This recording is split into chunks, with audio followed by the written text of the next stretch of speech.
नमस्कार, आप देख रहे हैं न्यूज 18 इंडिया। मैं हूं आपके साथ प्रीति रघुनंदन। रूस के दूसरे सबसे बड़े शहर सेंट पीटर्सबर्ग से बहुत बड़ी जानकारी सामने आ रही है, जहां सैटेलाइट तस्वीरों के जरिए इस बात का पता चल चुका है कि रूस के कुछ बेहद अहम मिसाइल बेस अचानक खाली होने लगे हैं। दावा किया जा रहा है कि इन मिसाइल बेस से सैकड़ों की तादाद में वॉर मशीनरी को यूक्रेन की तरफ रवाना किया जा रहा है। यानी यूक्रेन से लगातार मिल रहे जख्मों को भरने के लिए पुतिन ने अब जेलेंस्की को सबक सिखाने की ठान ली है।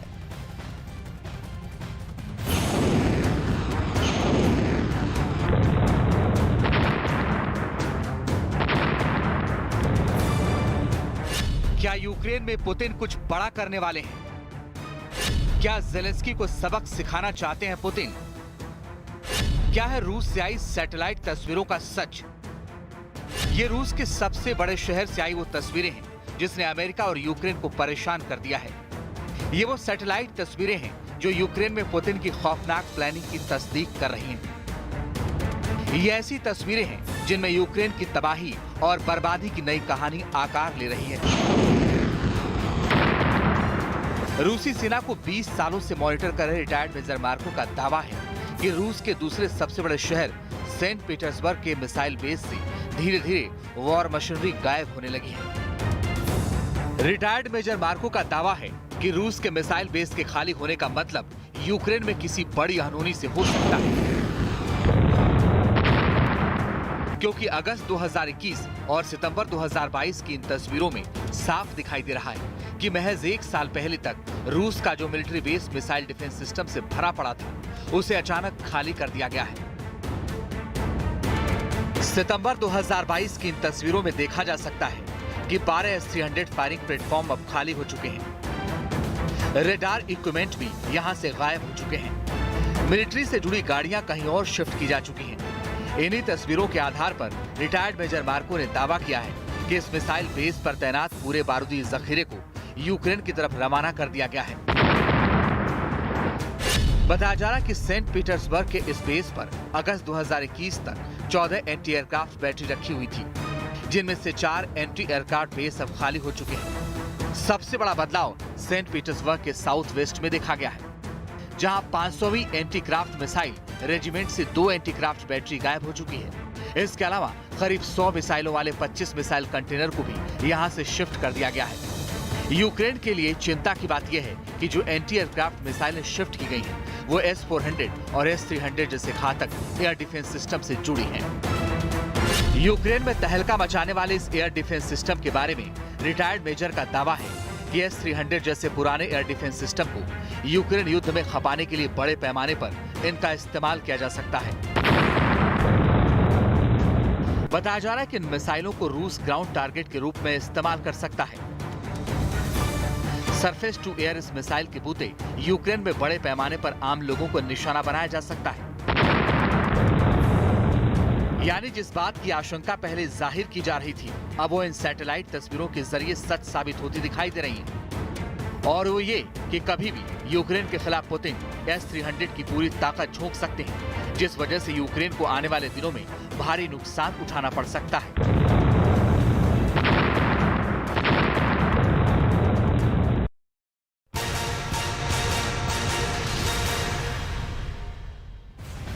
रूस यूक्रेन युद्ध पर बहुत बड़ी जानकारी आ रही है। राष्ट्रपति जेलेंस्की का बड़ा दावा है और उन्होंने कहा है कि यूक्रेन के पलटवार से पुतिन घबराया हुआ है। साथ ही रूस के खिलाफ यूक्रेन को बड़ी कामयाबी भी मिली है, इस बात का जिक्र भी उन्होंने अपनी बात में किया है। और इस बीच बहुत बड़ी जानकारी आ रही है, पुतिन को लड़ने वालों की तलाश है। ये बहुत बड़ा एक तरह से कहा जा सकता है कि झटका माना जा सकता है।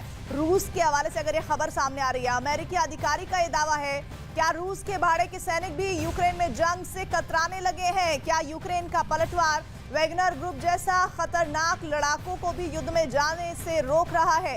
ये सवाल इसलिए पूछा जा रहा है क्योंकि अमेरिका ने रूस के भाड़े के सैनिकों को लेकर बहुत बड़ी खबर का पर्दाफाश किया है और उस खबर के मुताबिक अब रूस को सैनिक नहीं मिल रहे हैं जंग लड़ने के लिए।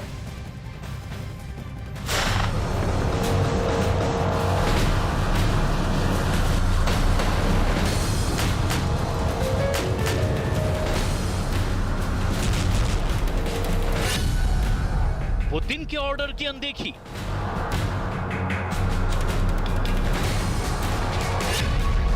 पुतिन की धमकियां बेअसर।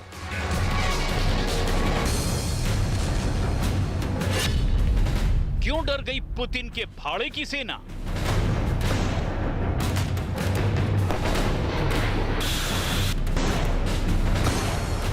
अब से कुछ दिनों पहले तक जिस रूस का यूक्रेन में हौसला बुलंद था,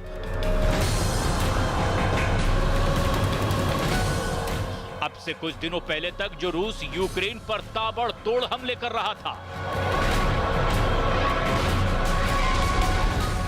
अब वही रूस यूक्रेन में बैकफुट पर दिखाई दे रहा है।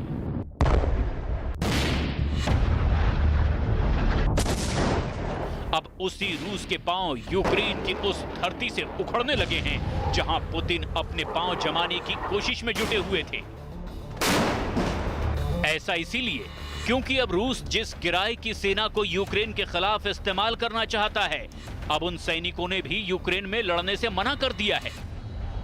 यानी यूक्रेन में लगातार पिट रही रूस के सेना के आका के ऑर्डर की भी अब लगातार अनदेखी की जा रही है।